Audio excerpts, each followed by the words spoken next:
This is the newest addition to Eastgate's development. Today we're gonna turn this into this. We're taking inspiration from New Belgrade, a massive urban project that began back in 1948 in the northern part of Belgrade, which was then the capital of former Yugoslavia, now Serbia. This district was built from scratch, heavily influenced by similar large-scale developments in the Soviet Union. The goal was to create a modern, self-sustaining city within a city, with massive brutalist housing blocks, wide boulevards and plenty of green spaces. And in this episode, I'll try to capture that style in City Skylines too. We'll start from this piece of land here, which is just across the river from the shipyard.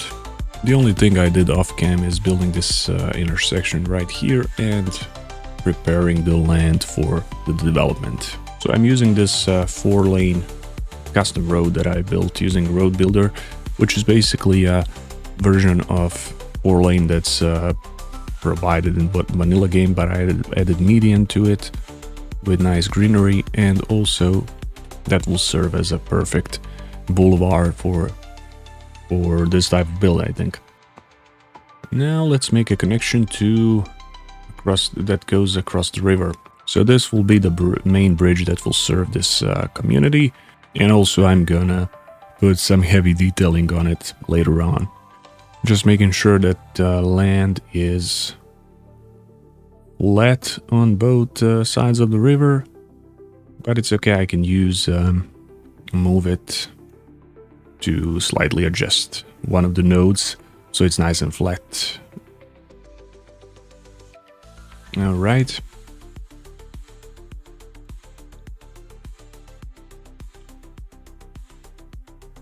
It's not too bad. I think I will keep this crossing here or intersection here the way it is, but just gonna remove these unneeded connections right there. Now for the road itself, I think I'll need to make a slope here, but as you can see, it's not really going as expected. I guess I need to flatten it a bit more just to make it that smoother sort of transition there. Yeah, I think this will work much better. Now I can create slope from there. There we go. All right. So it wasn't that hard. It's just a matter of making these roads fit. It's kind of annoying, you know, when you have all of the clipping and stuff, which happens quite often, but I try to keep it off cam as much as I can, because, you know, it's, I don't know, maybe some people maybe I try to keep it off cam as much as I can, all of those mistakes, because personally for me it always looks annoying. But I don't know, let me know if you enjoy seeing if you enjoy seeing mistakes or not. So I finally introduced this method that you can see here. It took me a long time to finally adopt this, but it's basically dividing the existing road, dividing the nodes of existing road using these assistance roads. So these quote-unquote assistant roads kind of block the nodes that are inside the selection from the ones that you don't want to be affected, so we can create stuff like key segments or retaining wall segments, or even bridge more freely.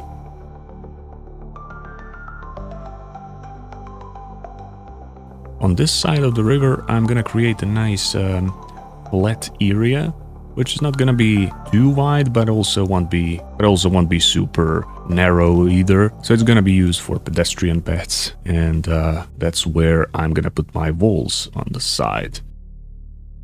Oh no, this this thing again. I don't know why this happens, but it's so awful, it's so annoying. I don't know if it's a bug in the game or might be something to do with my mouse. I don't know. But either way, it's super annoying and it always happens in the worst possible moments.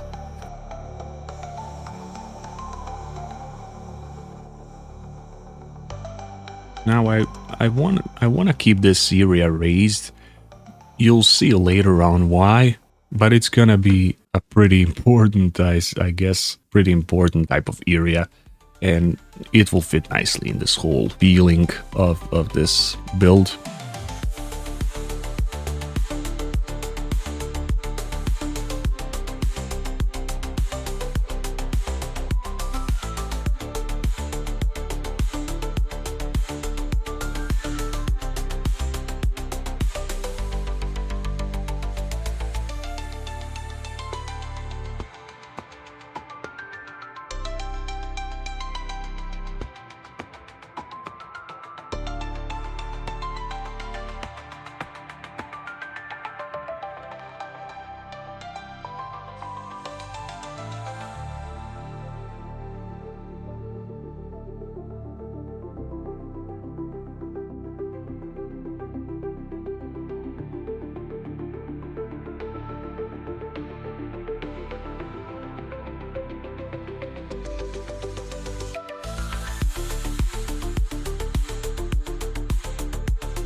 Okay, I found a pretty cool trick.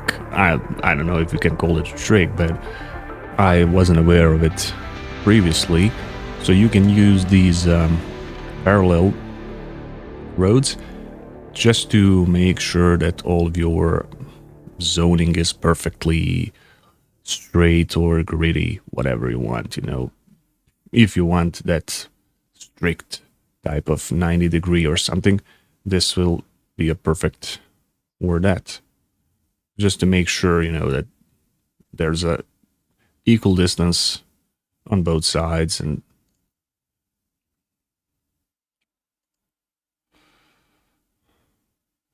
so yeah, this one will be a bit shorter than the other one, but the distance between the main arterial and these one-way roads will be equal. And then I just remove the inside ones and just to keep those.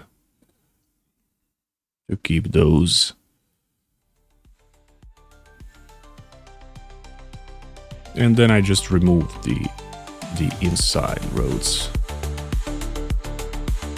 leaving me a nice grid.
Just making sure that this intersection is working the way that I want, or rather how it actually would work in real life.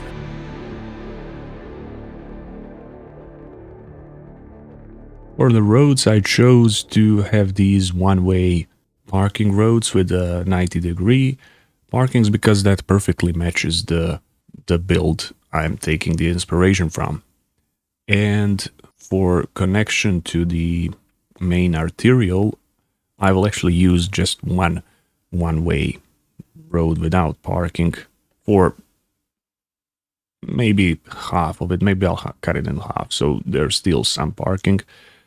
But for the sake of not only simplicity, but practicality of connecting those nodes and stuff to avoid the clipping, I will just use the regular one-way.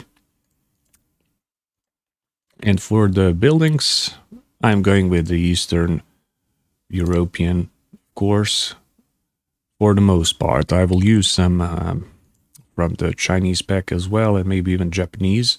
We'll see. Just whatever fits the look. The only issue with this build, though, is what I found about the Eastern European pack is that it lacks some flexibility, unfortunately. First of all, specifically these buildings that I'm going for are only gray. You cannot change color, no way.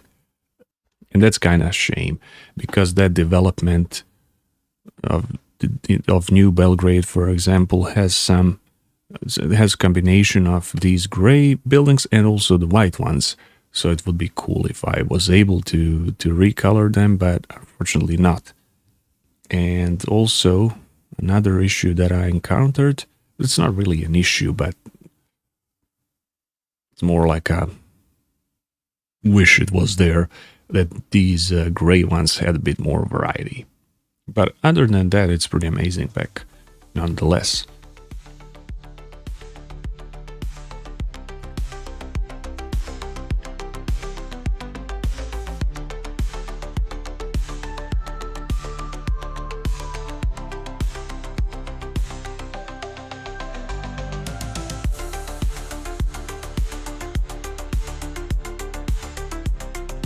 Now I'm just gonna continue in similar manner and kind of replicate this first row of the buildings all the way through the rest of this side of the arterial road. So we're gonna have a mixture of actual functioning buildings and static block walls.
Right, I think I finally found a quote-unquote perfect way to detail these natural type of surroundings. Like, they are cultivated, but they're kind of not cared for, if you will.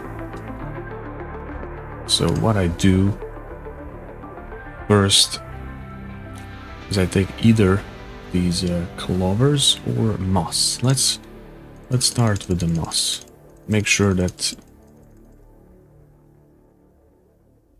make sure that snapping is turned off for the surfaces, and then I do it like this, and then I take it start with claw, either one of these, and then another one is surrounding the other surface.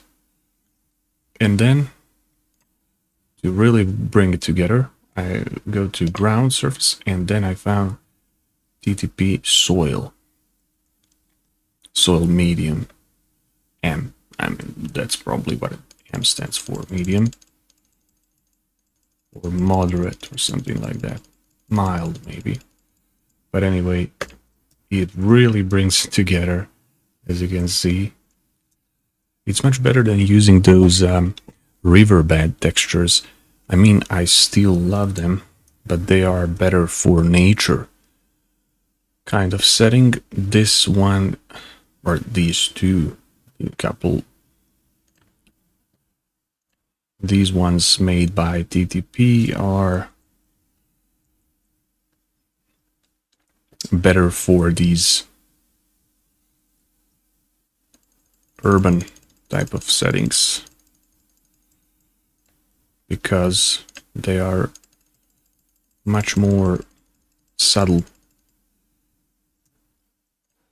And once again, I'll do the surrounding one. And good thing about these is they don't go over other surfaces. So if you have concrete, pavement, anything, they will stay under, which is perfect for what I need. And then I'll do net lane. There's a gravel pavement transition. So this is, I did this few times, as you could see in the time lapse, throughout the neighborhood. This is kind of like people not caring to use paths, pre-built ones, so they kind of paved their own.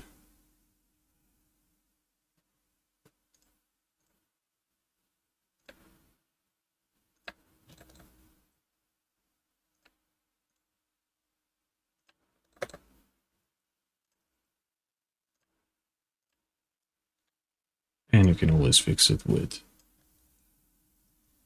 move it.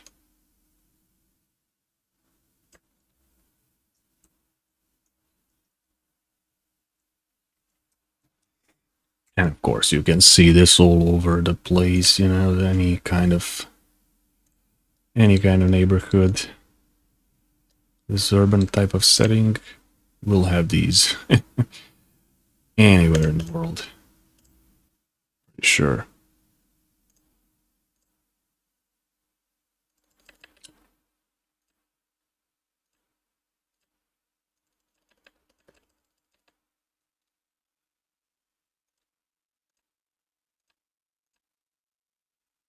And a little bit more of quote-unquote grass. I just gotta keep saying that. As annoying as it might be, I guess if we keep repeating, maybe they will listen one day and finally give us proper grass. Who knows? We'll see.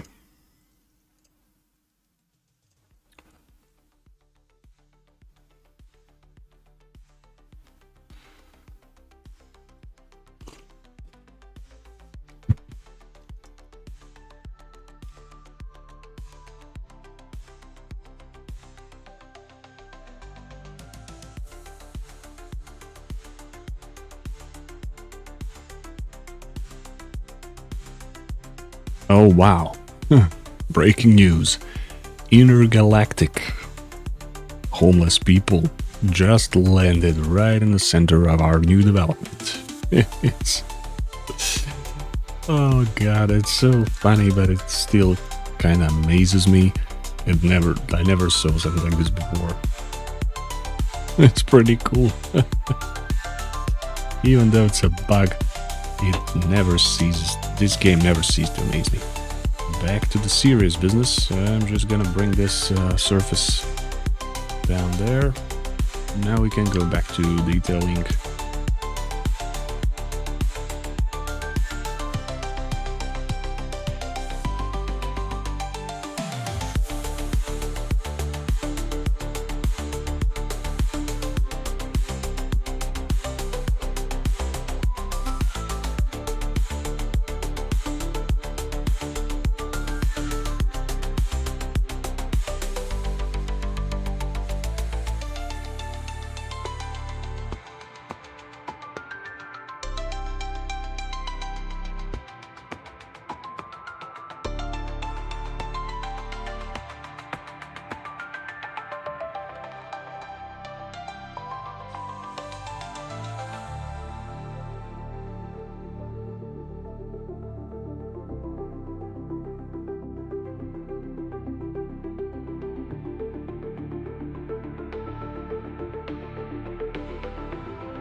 Here I was trying to mimic the natural way the flowers form around the grassy and moss areas.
And for the other section of this development, I chose to use this building.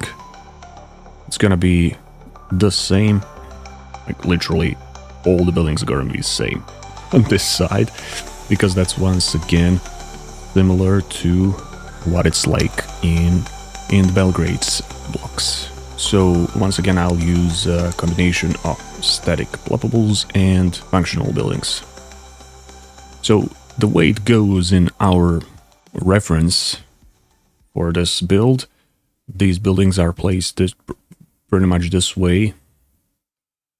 And I guess the reasoning behind that, which that's at least how it makes sense in my mind. So essentially the idea is to have the gaps not only between the buildings, but also they are placed offset. So each new row starts from the gap, so they're not parallel. These gaps allow the buildings in the middle to have sunlight coming through, so none of the buildings is covering the other building view, or at least completely, which is totally opposite of that American type of grid build.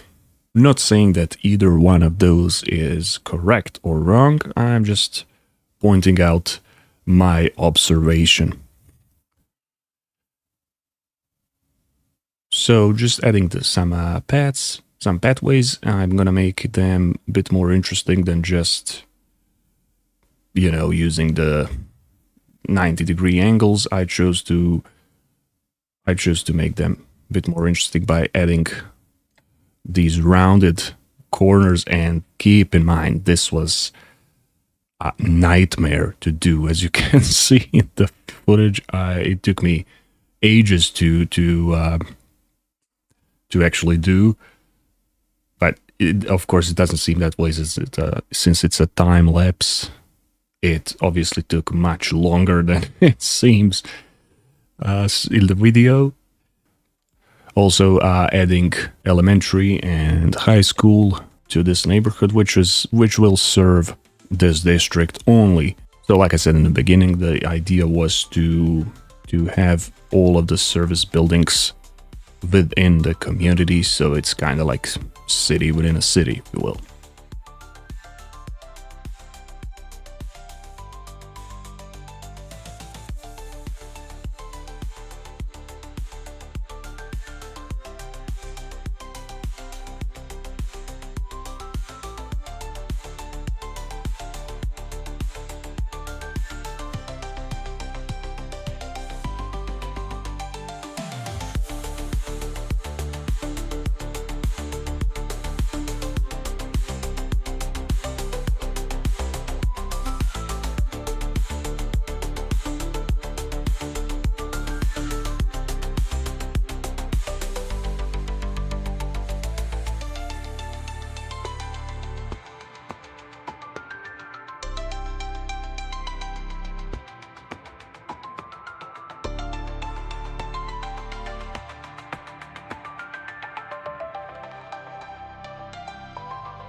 Alright, it's pretty much done when it comes to the blocks, residential blocks. I'm just gonna do a bit more detailing around the parks themselves, and then I'll switch on to waterfront.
And this here is one of those post-World War II monuments you can find in a lot of spaces all around Eastern Europe.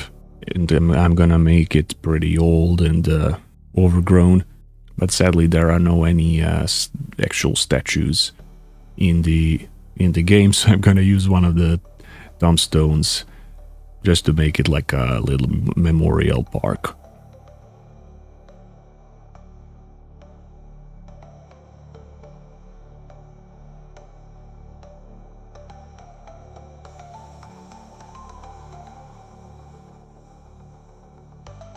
Now, since the whole build is all about the grime and dirt and this whole brutalist look, it wouldn't make sense to leave the schools alone, so I'm gonna make them look old as well, adding a lot of graffiti and wear on the walls and those kinds of things. But also gonna add some trees. I can't miss that.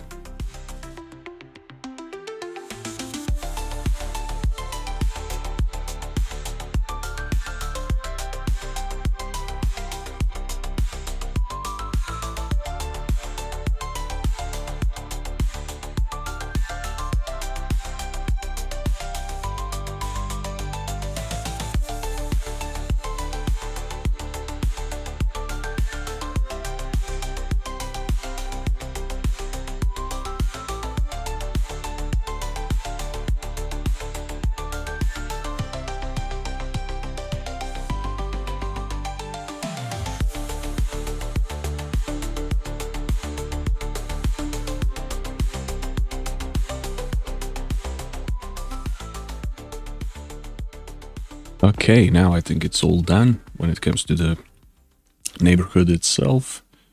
And now I'm gonna do something a bit different. Not that it's never been done before, but I haven't done it yet. And it's gonna be a bit tricky with these types of buildings, but we'll see how it goes. And it's gonna be making one of these buildings look like as the construction's been abandoned a while ago, so it was never finished, and we'll see how it goes. Hopefully it turns out okay.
So, I mentioned earlier that this build wouldn't just be a bunch of cold, repetitive concrete blocks. And here's where that comes into play. Theater. Now, in many socialist-era districts, theaters, cultural centers, or even large cinemas were built right in the heart of these massive residential areas. The idea was that entertainment and culture should be accessible to the people, not just reserved for the city center. It was all about fostering that collective cultural life, at least on paper. For this one, I'm setting it up on a raised plateau, almost like a centerpiece of the district. It makes sense both practically and visually, since it's positioned where wide boulevard meets the development itself, so it kind of stands out in the urban layout. Plus, raising it up on plateau gives it that monumental kind of feel, which was very much a thing in the socialist architecture. I'll also add some large open plaza space around it. These kinds of theaters weren't just for watching plays or movies, they were social spaces too. People would gather before a show or just sit around.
Okay, now I'll jump onto creating this riverfront here.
And to add a bit more variety to the walls themselves, instead of using those rocks all the way through, I decided to use some of these canal assets by Harbor Master J. I think they look amazing combined with these types of concrete walls, especially in the water. And I've also, instead of just placing them, I've also rotated them a bit so these little pieces stick out more.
Okay, I had a lot of trouble finding the suitable piece or part of this puzzle here, but I finally settled with this bridge pillar top, and that was the only asset or prop that had this angled wall, and I think it fits perfectly. And you can find heaps of these types of things, these water access points, I think pretty much all over the world, but in my case it perfectly fit this type of neighborhood, because I'm also gonna make it all grimy and dirty and old.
And of course, to tie the whole area together, the best way is to use a combination of decals and graffiti.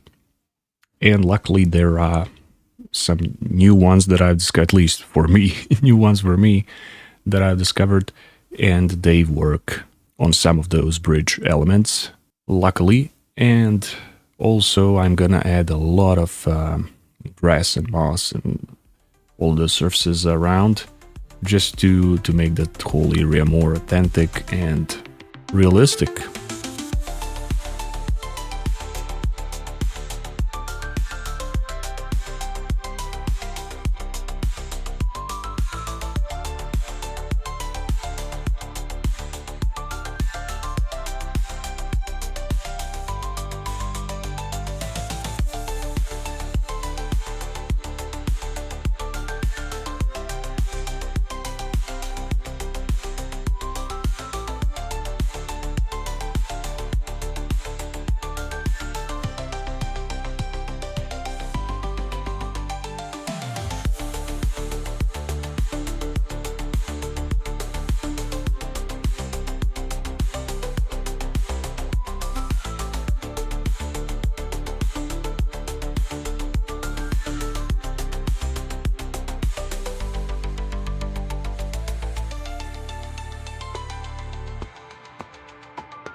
Right, so now that the majority of the riverfront is finished, I'll take this time to explain how I did all of that in the time lapse. So the first step is using these J's horizontal pillars, and I use line tool just to place more of them in the fence mode, of course.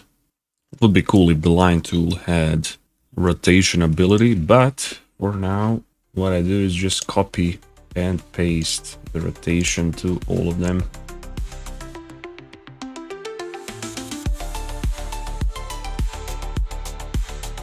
Once they're all in place rotation-wise, when I'm happy with how it look, select them all, click Ctrl H, and align it to the rest of the pillars that I placed before.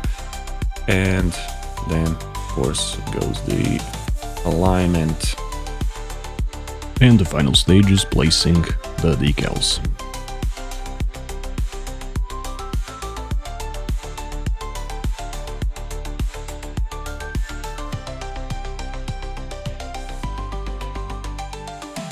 I've also made this walkway specifically for this section, and using the line tool I built it kinda off map, and then I'll use move it tool to place it right next to the river.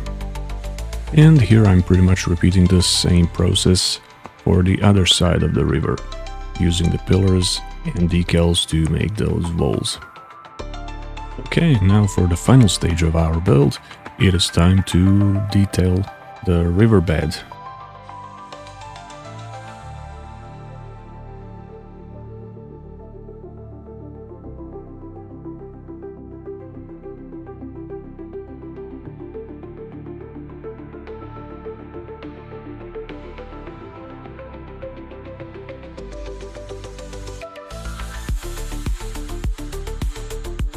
And for the texture, I will add some of these bushes sunken in to act as a watergrass.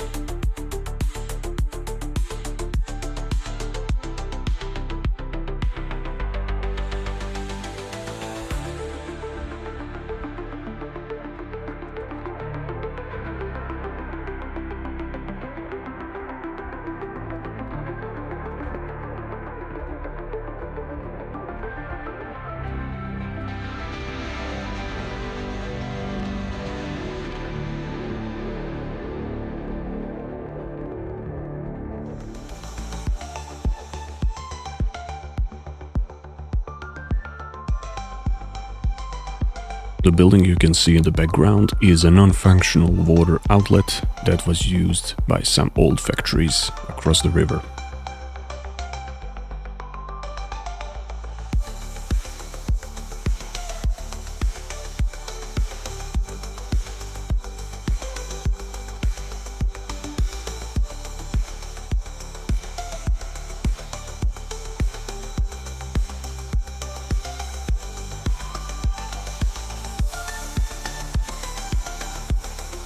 Yeah, I took this idea from Sally, and it is to add some logs and other stuff inside the water.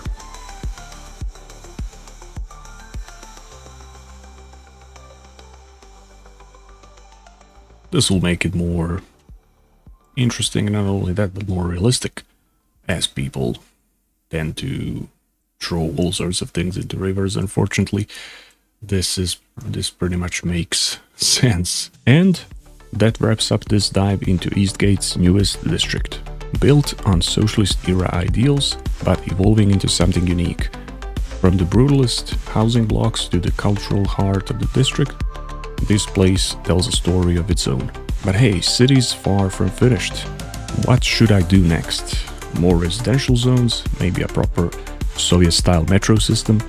Let me know in the comments down below. And if you enjoyed this one, don't forget to drop a like and subscribe for more deep dives into Eastgate's history and future. Also, check out my latest build if you haven't. Who knows, maybe some of these citizens used to work in the shipyard. Alright, I'll catch you in the next one.